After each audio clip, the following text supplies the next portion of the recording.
ঢিলা করে দেয়, কত দূর যাইতে পারো যা, কত মারতে পারো মার, কত আলেম হত্যা করতে পারো কর, কত আয়না করে নিতে পারো নে।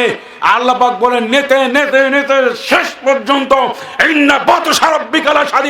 আমি যখন ধরেছি আর দুপুরের খাবারের সময় দিই না, গোষ্ঠী শুদ্ধ পালাইছে, ফ্যামিলি শুদ্ধ পালিয়েছে, আর কোরআন প্রেমিকরা বাংলাদেশে রয়েছে, থাকবেই থাকবে।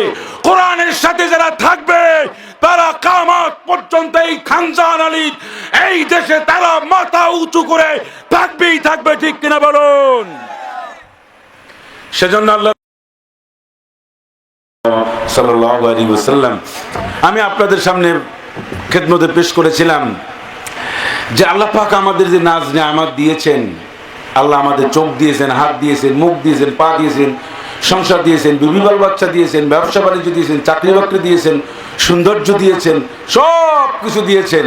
এই অবদান কার? আল্লাহ পাকের। সেজন্য আল্লাহ পাক বলছেন এই সব নিয়ামতকে সামনে রেখে তোমরা আমার রজ্জুকে আঁকড়িয়ে ধরো, খুব দৃঢ়ভাবে ধরো। সেই রজ্জু কি? বিহাবলিল্লাহ আই বিকুরআনিল্লাহ। এই কোরআনুল কারীমের মাধ্যমে আল্লাহ রাব্বুল আলামিন বলেছেন কোরআনের সুশীতল ছায়াতলে তোমরা সবাই এসে ঐক্যবদ্ধ হও। কারণ এই কোরআনটা কোনো মানুষের না, এই কোরআনটা কোনো পৃথিবীর কোনো কোম্পানি, কোনো সরকারি বেসরকারি, পৃথিবীর কোনো মনীষীর লেখা নয়।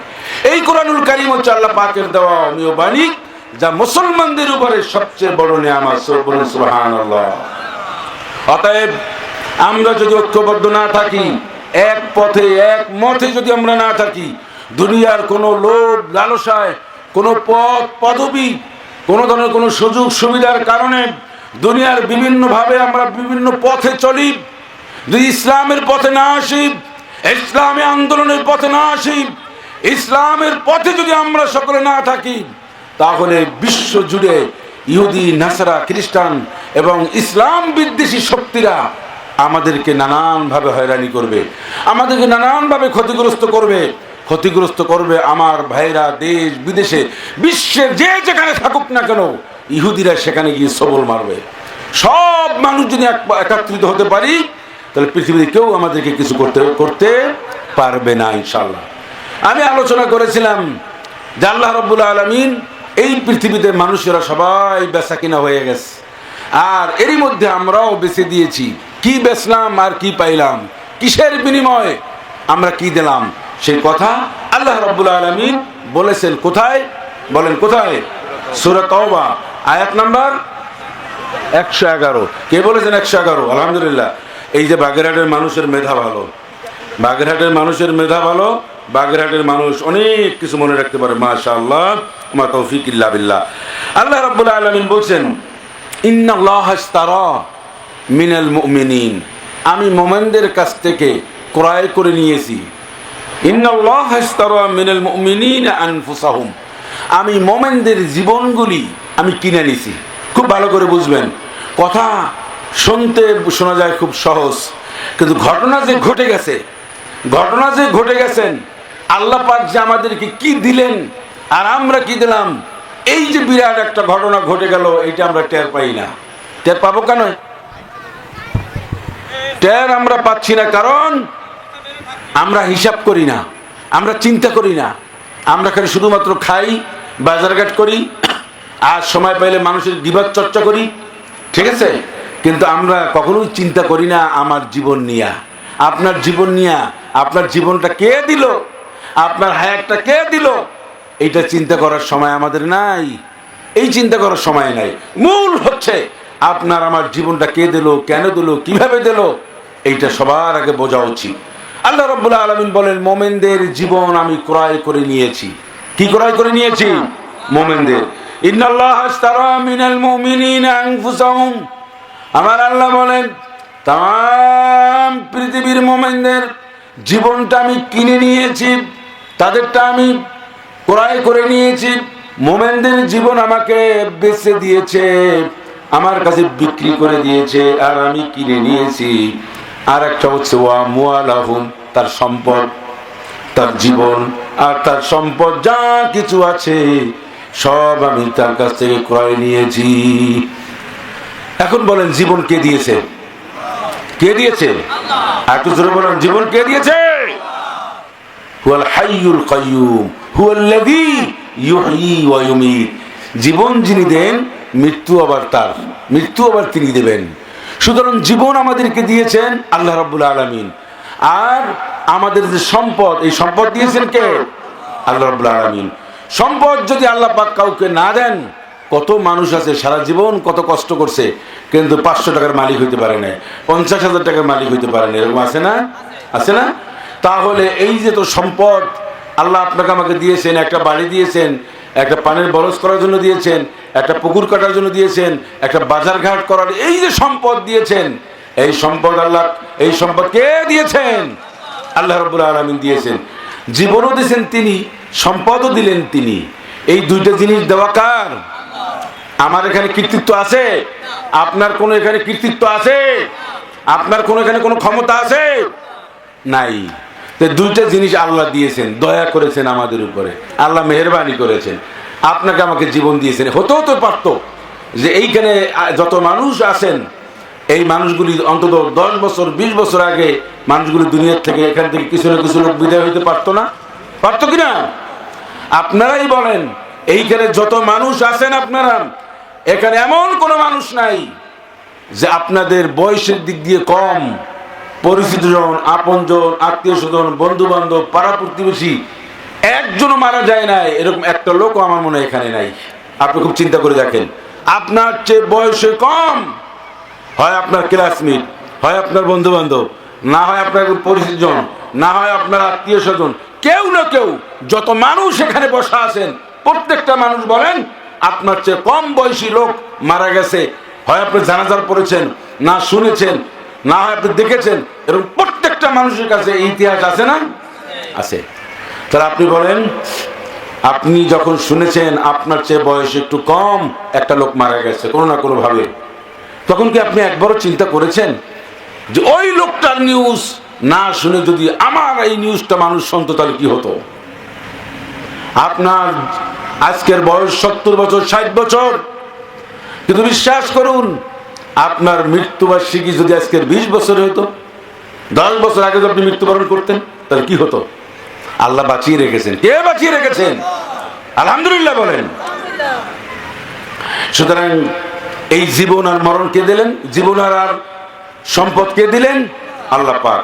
এখন আল্লাহ রাব্বুল আলামিন বলেন, ওয়া আমওয়ালাহুম, আমি তার জীবন এবং তার সম্পদ এই দুটি আমি কিনে নিলাম, বিআন্না লাহুমুল জান্নাহ।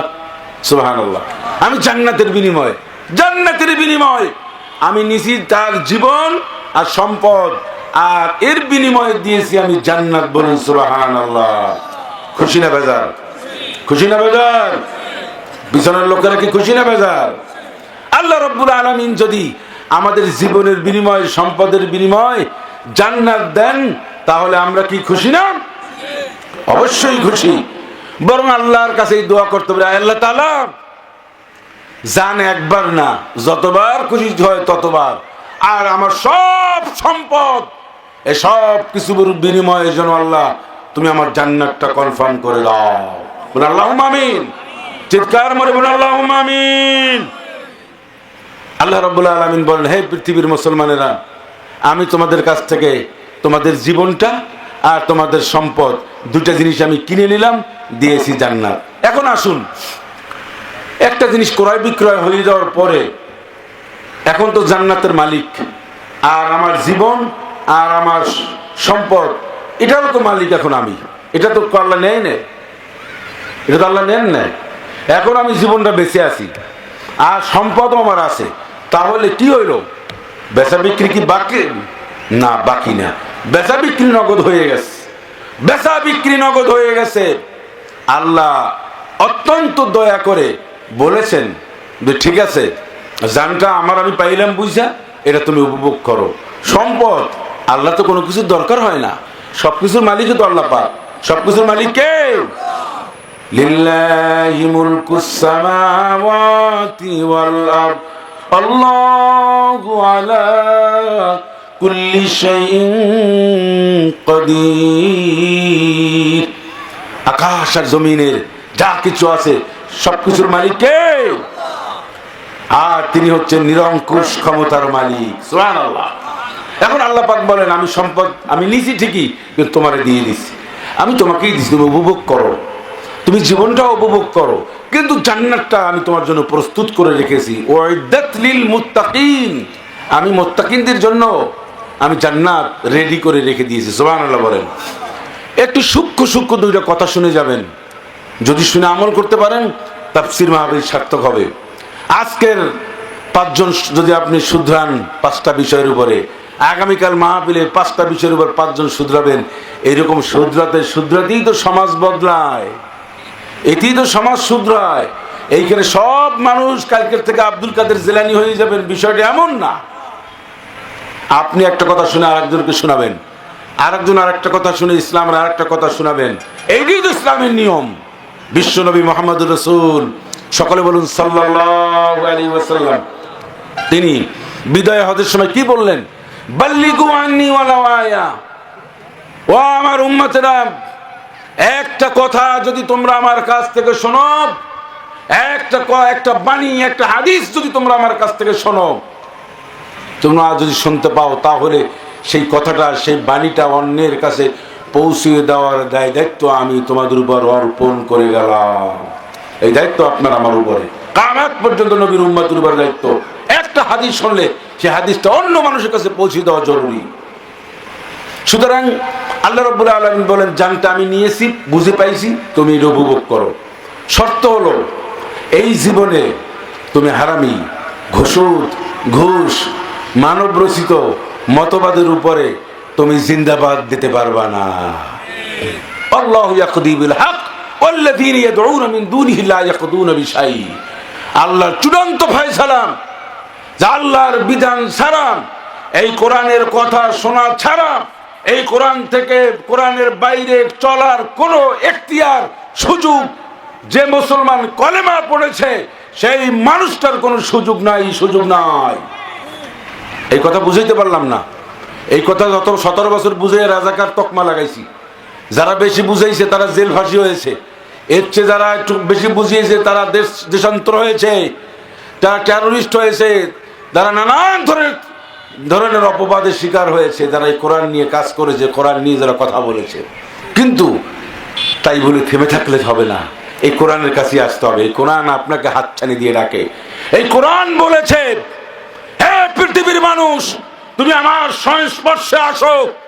তোমার বংশের পরিচয় নাই, তোমার টাকা নাই, পয়সা নাই, শিক্ষা নাই, তোমার বীর বিক্রম কিচ্ছু নাই, তোমার সৌন্দর্য নাই, তুমি একটা অসহায় পতিত মানুষ। কোরআন বলছে তুমি আমার সাথে আসো, আমার কাছে আসো, তোমাকে আমি হিরো বানাইয়া দেব। এই কোরআন বলেছে তুমি আমার কাছে আসো, তোমাকে নিয়ে আমি জান্নাতের মধ্যে ঢুকে যাব। তাই এই দেশ জাতিকে উদাত্ত আহ্বান জানাই, গোল মাঠে এই বাসীকে উদাত্ত আহ্বান জানাই, আসুন কোরআনের সংস্পর্শে আসুন, কোরআনকে বুকে ধরুন, কোরআনকে জীবনে মেনে নিন।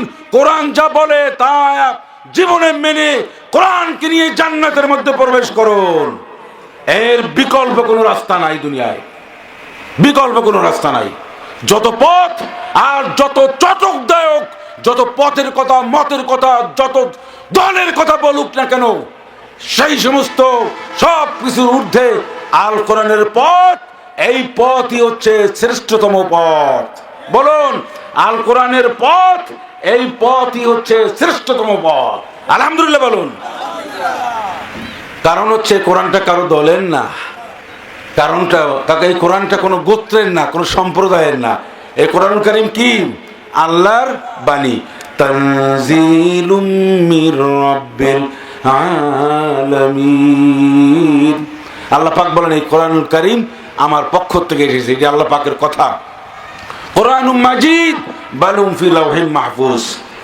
যাই হোক, বলেছিলাম আল্লাহ পাক বলছেন তোমার জীবনটা আমি দিয়েছি, আমি নিই নাই, জান্নাত তোমার জন্য রয়েছে, চুক্তি হয়ে গেছে। আল্লাহ পাক আমাদেরকে বলেন চুক্তি হয়ে গেছে। তুমি যখন মুসলমান, তুমি যখন প্রস্তুত ছিলে আমাকে বেচার জন্য, আমি কিনছি, আমি জান এবং মাল দুটো কিনে নিয়েছি, বিনিময়ে দিয়েছি জান্নাত। এখন তোমার জীবনটা তুমি উপভোগ করো, তবে এই শরীর, এই জীবন, এইটা তুমি কোনোভাবে দুনিয়ার স্বার্থ কায়েমের জন্য, দুনিয়ার ফায়দা হাসিলের জন্য ইসলামকে বাদ দিয়ে ইসলামের বিরোধিতা করে তুমি কোনোভাবে দুনিয়ার স্বার্থ আদায় করো না, তাহলে তোমার চুক্তি আল্লাহ পাক বলেন আমি ক্যান্সেল করে দেব। দ্বিতীয় হচ্ছে মাল, ওয়ামওয়ালাহুম, সম্পদ আল্লাহ পাক দিয়েছেন। ওয়ানফিকু মিম্মা রাযাকনাহুম ইউনফিকুন, আল্লাহ যে টাকা দিয়েছেন, পয়সা দিয়েছেন, যা দিয়েছেন, আজকের গাজার ছোট ছোট শিশুরা, নারীরা, পুরুষ যারা রয়েছে খেতে পারে না, ঘাস চিবিয়ে চিবিয়ে খাচ্ছে, ঘাস খাচ্ছে। একটা আঙ্গুর, একটা খেজুর তারা কয়েকজনে ভাগ করে খাচ্ছে, পানি পর্যন্ত তারা পাচ্ছে না। আর আমরা কত কিছু খাই, কত সম্পদ, কত টাকা পয়সা আল্লাহ আমাদের দিয়েছেন, কত টাকা দিয়েছেন, অনেক কিছু দিয়েছেন। আজকে তারা মানবতার জীবন যাপন করে। এই যে সম্পদ আল্লাহ আমাদেরকে দিয়েছেন, এই সম্পদ কোথায় কোথায় ব্যয় করলেন? কোন নেতার পিছনে ব্যয় করলেন? যে নেতা নির্বাচিত হইয়া কাবিয়ে খার গম, কাবি খার সবকিছু, রোড ঘাট কালভার্ট ব্রিজ যা আছে সব রডের বদলে বাঁশ দিয়া নিজে খাইয়া পেটটা এরকম ফুলাইলো। আপনি তো সেই নেতার পিছনেই তো টাকা পয়সা ব্যয় করে আপনি তার নির্বাচনটা করে দিলেন। সে আসলে বড় বড় তরুণ বানান, সে আসলে তার জন্য টাকা পয়সা। তাফসীর মাহফিলে আপনি টাকা দেন না, ওয়াজ মাহফিলে, মসজিদ মাদ্রাসায় টাকা দেন না। আর কনসার্ট হলে, নেতা শুভাগমন করলে সেই সময় আপনি টাকা দেন। প্রত্যেকটা টাকার জন্য আল্লাহর দরবারে হিসাব দিতে হবে মুসলমান। এই টাকার মালিক আপনি নন, এটা আল্লাহ আপনার কাছে নিয়ে এনেছে, দিয়েছেন জান্নাত। এই টাকা দিয়ে আপনি দুনিয়ায় কি কি কাজ করলেন, এটা কিয়ামতের ময়দানে আল্লাহ পাক আপনাকে দাঁড় করাইয়া বলে দাঁড়াও, এক পা সামনে দিতে পারবে না, এক চুল পরিমাণে একজন মানুষ সামনের দাম পিছনেও বাড়াইতে পারবে না, পিছনেও হাঁটতে পারবে না, সামনেও বাড়াতে পারবে না। আল্লাহ পাক বলেন 5টি প্রশ্নের উত্তর দাও, দেওয়ার পরে তুমি সামনে বাড়াও। খামোশ, মানুষ দাঁড়িয়ে যাবে। একটা প্রশ্ন থাকবে, কোথ থেকে টাকা কামাই করলা, কোন কোন টেম্পো স্ট্যান্ড থেকে টাকা আনছো, কার কার সালিসি ব্যবস্থাপনা করতে যাইয়া দুই পক্ষের কাছ থেকে টাকা জমা রাইখা কার কাছ দিয়ে টাকা খাইয়া অন্যায়কে তুমি সাপোর্ট করে আসছো, কার কাছ থেকে তুমি কত টাকা খেয়েছো, কোন দোকান থেকে, কোন জায়গা থেকে, কোন একজন মানুষের জায়গা জমি নিয়ে দ্বন্দ্ব। হুমরা সুমরা একজন একসা বলে 10,000 টাকা দাও, আমি তোমার পিছনে রায় দেব। মামলা দিয়া টাকা দিয়া খাইয়া নানান ভাবে জটিলতা করছো। এই চাঁদাবাজ, এই চাঁদাবাজ মানুষের টাকা পয়সা খায়, ওরা কুত্তার গোশত খায়, ওরা শুকরের মাংস খায়। যারা চাঁদাবাজি কইরা খায়, যারা পরেরটা টাকা খায়, পরের হক যারা নষ্ট করে, ওরা কুকুরের মাংস খায়। ঠিক কিনা বলুন? কিয়ামতের ময়দানে চাঁদাবাজদের জিহ্বাটা আল্লাহ টেনে কেসি দিয়ে কাইটা দেবেন। কার টাকা তুমি খেয়েছো? ক্ষমতা পেয়েছো, ফাজলামি করো, মানুষের পকেটের পয়সা, সকালবেলা নামাজ নেই, কারা নেই, সারাদিন ঘরে কেমনি পয়সা মানুষের ঠকাই খাবে। এগুলি চলবে না, চলবে? এগুলি চলবে? 36 জুলাই, এই জুলাই মাসে যে গণঅভ্যুত্থান হলো, সে একজন বাস্তব সাক্ষী। আমি যাত্রাবাড়ি শনিরাকার প্রত্যক্ষ, আমি একজন দায়িত্বশীল ব্যক্তি হিসাবে আমি সব আমার চোখের সামনে দেখেছি। 20টা দিন আমি রাস্তায় ছিলাম জুলাইয়ের, আমি 15 তারিখ থেকে অগস্টের 5 তারিখ 2টা পর্যন্ত। সুতরাং আমি দেখেছি মানুষ কিভাবে গুলি করেছে, কিভাবে মানুষ আহত হয়েছে, নিহত হয়েছে, কত শত মানুষ শনিরাকার যাত্রাবাড়িতে নিহত আহত হয়েছে। এটার বাস্তবতার সাক্ষী হলাম আমি। সুতরাং এই যে আমরা পরিশ্রম করেছি, আর আমার দেশে এই জুলাই অভ্যুত্থানে যারা শাহাদাত বরণ করেছে, আল্লাহ পাক তাদের সকলের শাহাদাতকে কবুল করুন, আল্লাহুম্মা আমিন। চিৎকার করে আল্লাহুম্মা আমিন। যারা আহত হয়েছে, পঙ্গুত্ব বরণ করেছে, চোখ দিয়েছে, কান দিয়েছে, মুখ দিয়েছে, হাত দিয়েছে, আরে এমন এখন অনেক রোগী আছে যে বাথরুম তাদের উড়ে গেছে, অন্য বিকল্পভাবে তাদের করতে হয়। সেই সমস্ত আহত ভাইদেরকে আল্লাহ দ্রুত সুস্থতা দান করুন, আল্লাহুম্মা আমিন। এগুলি আমরা করেছি সুন্দর একটা পরিবর্তনের জন্য, সংস্কারের জন্য, কারেকশনের জন্য। আর সেই সংস্কার হতে হবে আল কোরআনুল কারীম দিয়ে, কোরআন দিয়ে যদি সমাজ সংস্কার করতে পারি, কোরআন দিয়ে যদি রাষ্ট্র সংস্কার করতে পারি, এই দেশে সুদ, ঘুষ, দুর্নীতি, চাঁদাবাজি, রানী, ছিনতাই কোনো কিচ্ছু থাকবে না, সোনার সমাজ পরিণত হয়ে যাবে। ঠিক কিনা বলুন? মদিনা মুনাওয়ারায় যে রাসূলুল্লাহ সাল্লাল্লাহু আলাইহি ওয়াসাল্লাম যেটা সুন্দর সমাজ তিনি প্রতিষ্ঠা করেছিলেন, এইরকম একটা সমাজের স্বপ্ন আমরা দেখি। আপনারা দেখেন না? দেখলে সবসময় আলেম ওলামাদের সাপোর্টে থাকবেন। ওলামায়ে কেরামরা আপনাদেরকে জান্নাতে যাওয়ার রাস্তা দেখায়। ওলামায়ে কেরাম মানে এই কোরআন থেকে আপনাদের আমরা যে কথা বলি, আমরা চাই এই গোল মাঠের সমস্ত মানুষ, মাইকের আওয়াজ যাদের কানে এই তাফসীর মাহফিলে যাচ্ছে, আমরা সবাই মিলে ঐক্যবদ্ধভাবে জান্নাতে যেতে চাই। সেই জান্নাতে যাওয়ার জন্য কোরআনের ফর্মুলা অনুযায়ী আমাদের চলতে হবে। রাজি আছেন? রাজি আছেন তো? দুনিয়ায় একটু স্বার্থ যদি আপনার আমার চলেও যায়, একটা পদ পদবি, একটু সুন্দরভাবে মানে গরম মেজাজে হাঁটা, নেতা নেতা ভাব দেখানো, অমুক ইউনিট, অমুক ওয়ার্ডের যুগ্ম আহ্বায়ক, এইটা সেইটা হাবিজাবি, কয়দিন? দিন শেষে তোমার সাদা কাপড় পরে তোমাকে কবরের দিকে রওনা হতেই হবে। ঠিক কিনা বলেন?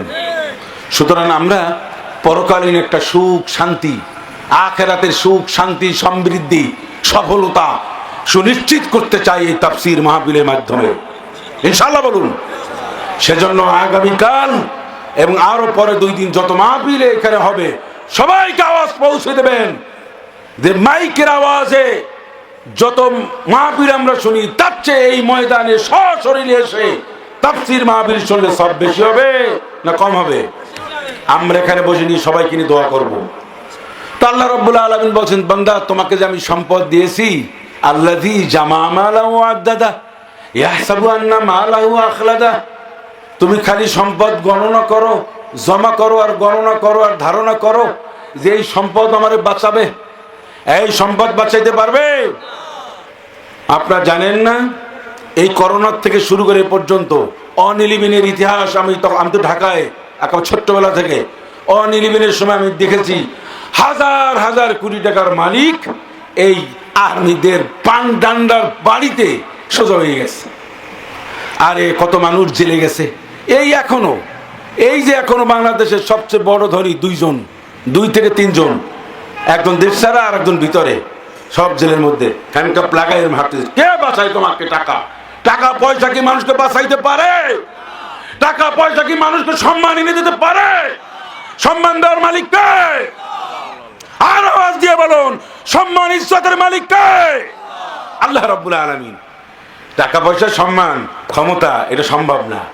যদি পারত, টাকা পয়সা বুদ্ধি বিবেচনা দিয়ে যদি ক্ষমতা রক্ষা করতে পারত, তাহলে দুপুরের খাবার এই ডাইনিং টেবিলে রেখে পালাবার আর কোনো প্রয়োজন হতো না। আল্লাহ পাক বলেন, সময় যখন শেষ হয়, ওয়ায়ামুদ্দুহুম ফি তুগয়ানিহিম ইয়ামাহুন, কোরআনের সাথে যারা থাকবে তারা কিয়ামত পর্যন্ত এই খানজান আলী এই দেশে তারা মাথা উঁচু করে থাকবেই থাকবে। ঠিক কিনা বলুন? সেজন্য আল্লাহ রাব্বুল আলামিন বলেন, ইন্নাল্লাহ ইশতারা মিনাল মুমিনিনা আনফুসাহুম ওয়া আমওয়ালাহুম বিআন্না লাহুমুল জান্নাহ। বলেছিলাম কি? আল্লাহ পাক বলেছেন, আমি মানুষের মোমেনদের যারা আমাকে বিশ্বাস করে, ভালোবাসে, কোরআন মানে, কোরআন বোঝে, কোরআন বাস্তবায়ন করে, নামাজ কালাম পড়ে, মসজিদে আসে, তাফসিরে যায়, এই সব লোকগুলিকে আল্লাহ কি বলেছেন? মুমিনিন বলেছেন। আল্লাহ যেন আমাদেরকে মুমিন হিসেবে কবুল করবেন। আল্লাহুম্মা আমিন। আওয়াজ দিবেন আল্লাহুম্মা আমিন। আল্লাহ রাব্বুল আলামিন বলেন, এই মুমিনদেরকে আমি তাদের জান আর তাদের সম্পদ যা থাকুক, একটা ভিটা আছে, 2টা আছে, 5টা আছে, কিচ্ছু নাই, যাযাবর যেখানে ঘুমায় তার যে সম্পদ আছে সব আল্লাহ পাক বলেন আমি এইটা কিনে নিয়েছি আর তার বিনিময়ে দিয়েছি জান্নাত। সুবহানাল্লাহ। এই পৃথিবীর মানুষ ইউকাতিলুনা ফি সাবিলিল্লাহ ফায়াকতুলুনা ওয়া ইউকতালুন, আল্লাহ পাক বলেন এই মানুষেরা সত্যের পক্ষে, কোরআনের পক্ষে, ইসলামের পক্ষে ইসলামকে বাস্তবায়নের জন্য যখন সংগ্রাম করে তখন নিজেরাও মারা যায়, অন্যকেও মারে। খুব ভালো করে বুঝবেন, কোরআন প্রতিষ্ঠা করার জন্য, ইসলাম প্রতিষ্ঠা করার জন্য ওই মানুষগুলি যখন দেশে গ্রামে গঞ্জে শহরে যখন এই দাওয়াতি ময়দান তারা তৈরি করে, দাওয়াতি কাজ যখন যারা করে, তখন তার প্রতিবেশী, তার গ্রামবাসী, তার আত্মীয় স্বজন, তার দেশবাসী তার সাথে যুদ্ধ করে। এই যুদ্ধ করতে গিয়ে সে নিজেও মারা যেতে পারে, অন্যকেও মারা যেতে পারে। এটা আল্লাহ পরিষ্কার করে বলে দিয়েছেন। এর মানে হচ্ছে সত্যের পথে থাকতে গেলে বাধা আসবেই, ঠিক কিনা বলেন? আসবেই বাধা, আসবেই বাধা। তা না হইলে একজন মুসলমানের বাচ্চা বলতে পারে ইসলামী রাষ্ট্র এটা মানি না, ইসলামে কোনো রাজনীতি নাই, বা ইসলামী শরিয়া আইন আমরা চাই না, এটা কি একজন মোমেনের পক্ষে বলা সম্ভব? আবার দাঁড়িয়ে দাঁড়িয়ে সংসদে নাহমাদু কইছে, আলহাম সূরা ফাতিহা কইছে, কত তাফসীর। আর এখন যখন স্বার্থের ব্যাঘাত ঘটেছে তখন ইসলামের বিপক্ষে গেছে। মুনাফিক, ওয়ালা তাশতারু বিআয়াতি সামানান কলিলা। तमाम দুনিয়াও যদি আমাকে দিয়ে দেওয়া হয়, আমার ঈমান থেকে এক জাররা পরিমাণ আমি বিক্রি করতে পারি না। তোমরা যারা রাজনীতি করো আমরাও করি। কষ্ট লাগে কি জানেন?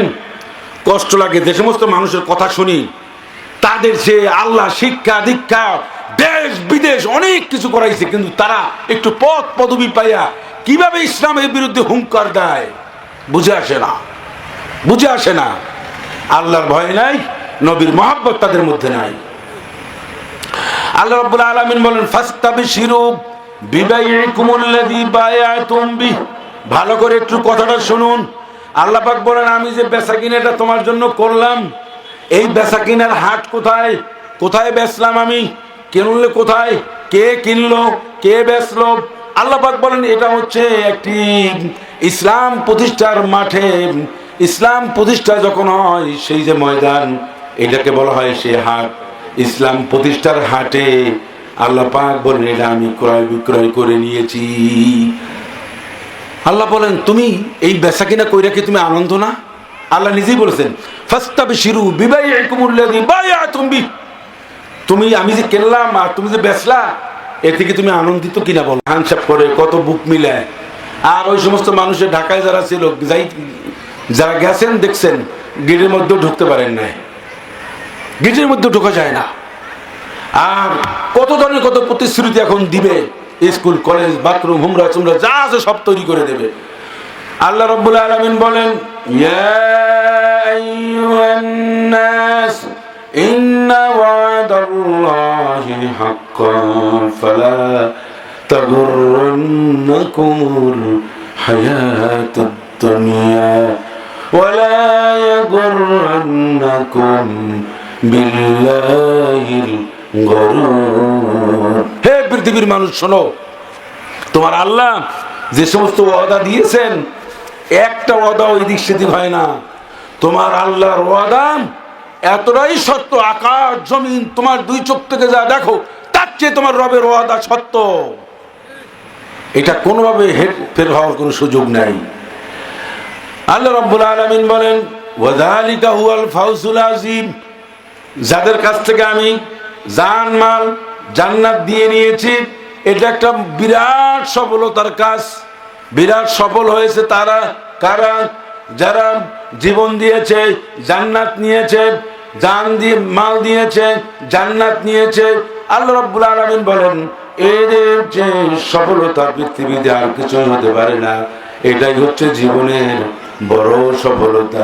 আমার ভাইরা, আমরা সফল বলতে বুঝি চাকরি বাকরি, ছেলে মেয়ে ডাক্তার ইঞ্জিনিয়ার মেডিকেল বিসিএস আর মিল ইন্ডাস্ট্রি, এগুলি বুঝি সফল। আর আল্লাহ পাক বলেন না, কোরআনুল কারীমের মধ্যে আল্লাহ পাক বলেন, ইয়া আইয়ুহাল্লাযীনা আমানু রুকউ ওয়াসজুদু ওয়া'বুদু রাব্বাকুম ওয়াফআলুল খায়রা লাআল্লাকুম তুফলিহুন। সাদাকাল্লাহুল আযীম। হে মানুষ, হে ইমানদার বান্দারা শোনো, হে আমার ইমানদার বান্দারা তোমরা শোনো, রুকু করো, সেজদা দাও, তোমার রবের ইবাদত করো, তাহলেই তোমার জীবন গোষ্ঠী সব সফল হয়ে যাবে। সুবহানাল্লাহ।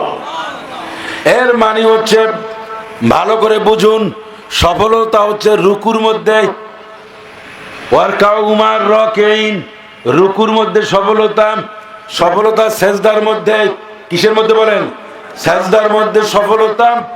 যত ধরনের ভালো ভালো কাজ আছে, মানুষের উপকার করান, মানুষের খেদমত করান, মসজিদ, মাদ্রাসা, তাফসীর মাহফিল, আত্মীয় স্বজন, গরিব দুঃখী, এতিম মিসকিন, এই সব মানুষের খেদমত করা, এটাকে বলা হয় ফাইলুল খাইর।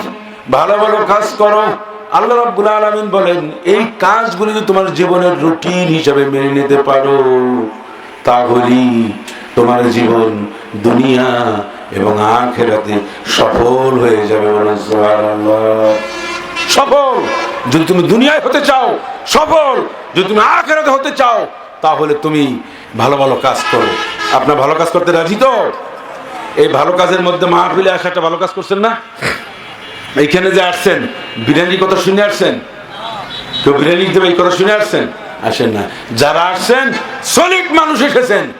আমি আল্লাহর কাছে দোয়া করি, আল্লাহ তাআলা এই তাফসীর মাহফিলের এই মুহূর্তে, এই ময়দানে যারা বসা, আল্লাহ কিয়ামতের দিন জান্নাতে আমাদের সাথে, এদের সাথে সবাই সাক্ষাৎ করে দিব। আল্লাহুম্মা আমিন। আল্লাহ তাআলা এই কোরআনের উসিলায় তুমি আমাদের দোয়া কবুল করবে। আল্লাহুম্মা আমিন। সুতরাং আপনারা ভালো কাজ করেছেন। এই মাহফিলের সাথে যারা সংশ্লিষ্ট, টাকা দিয়ে, পয়সা দিয়ে, বুদ্ধি দিয়ে, বিবেচনা দিয়ে, সমর্থন করে, পরিশ্রম করে যত মানুষ এই মাহফিলে শরীক হয়েছেন, আল্লাহ রাব্বুল আলামিন সকলকে মঞ্জুর করুন। আল্লাহুম্মা আমিন। সকলের জীবনের সমস্ত গুনাহ খাতা মাফ করুন। আল্লাহুম্মা আমিন। কারণ এখন ভয় লাগে, মাহফিল এখন অনেক জায়গায় বন্ধ হচ্ছে।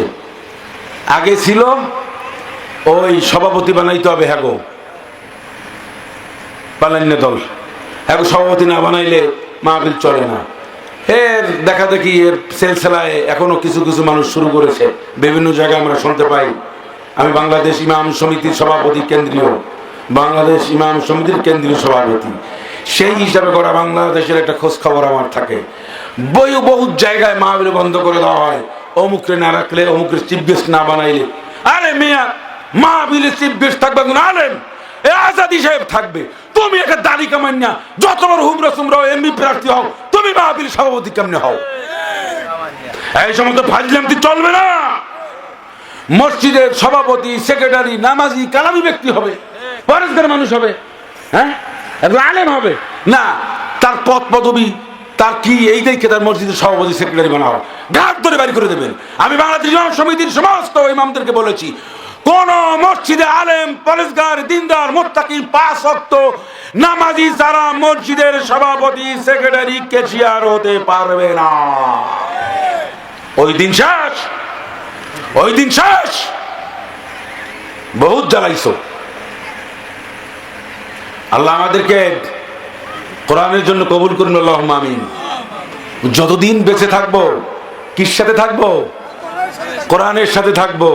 কোরআন আছে যেখানে, ওই পিছনের লোক ভালো করে বলেন, কোরআন আছে যেখানে, আমরা আছি যেখানে, কোরআন আছে সেখানে। জীবনে মরণে কোরআন নিয়ে মরতে চাই, কোরআন নিয়ে বাঁচতে চাই। আজকের এই তাফসীর মাহফিলের প্রতিপাদ্য তাই হোক, ঠিক কিনা বলুন? আল্লাহ আমাদের কবুল করুন। আল্লাহ আমাদের সবার উপর রহম নাজিল করুন। আল্লাহ আমাদের প্রত্যেকের বিপদ, দুর্ঘটনা, বালা মুসিবত থেকে হেফাজত রাখুন।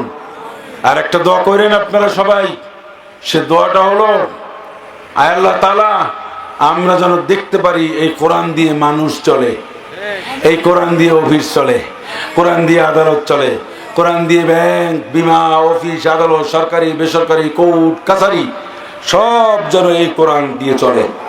প্রত্যেকটা অফিস, আদালতের, ক্যান্টনমেন্টের, থানায়, বাংলাদেশের যত থানা আছে প্রত্যেকটা থানায় যাইয়ে যেন ঢুকে কোরআনটা দেখতে পাই। ওই সমস্ত ছবি না, ওই সমস্ত আজেবাজে ছবি না, সুদখোর, ঘুষখোর, ওই হত্যাকারীদের কোনো ছবি না। কোরআন থাকবে সব জায়গায়, ঠিক কিনা? এইটা কি আমি কোনো রাজনীতি করে গেলাম? ভাই বলেন তো ভাই, এটা কিন্তু কোনো রাজনীতির কথা বললাম? আমি তো কোরআনের কথা বললাম, আপনি কোরআনটা খুলে পড়েন, কোরআনটা খুলে দেখেন কি লেখছে।